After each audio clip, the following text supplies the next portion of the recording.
दीवाना बनेले तू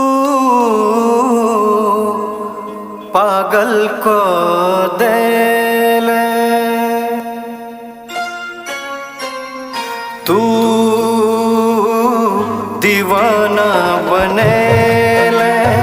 तू पागल को देले जी अब ने तोरा बिन हम कौन जादू खेले तू दीवाना बनेले तू पागल को देले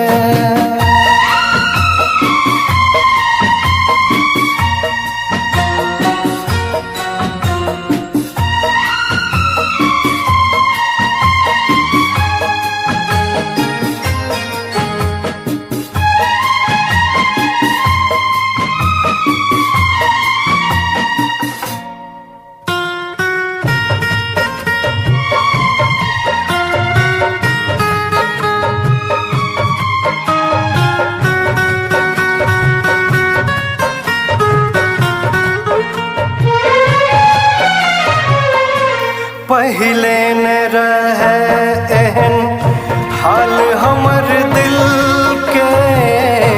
पहले न रहे एहन हाल हमर दिल के न जानी की भागेले तोरा सा मिल के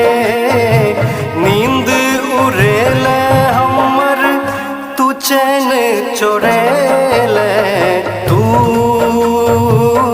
दीवाना बनेला तू पागल को देले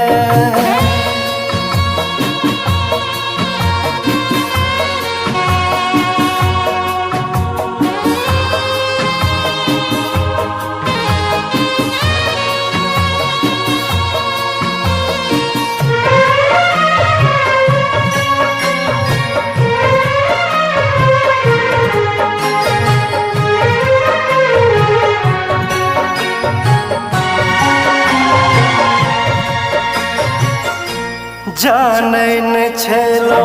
हम एना होय छै प्यार में जानै न छलो हम एना होय छै प्यार में अखिया रहे हरदम तोरे इंतजार में आशिक कहे सबके रोग लगेले तू दीवाना बनेले तू पागल को देले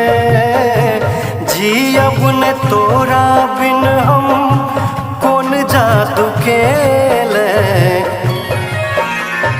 तू दीवाना बनेले तू पागल को देले जी अब ने तोरा बिन हम कौन जादू खेले तू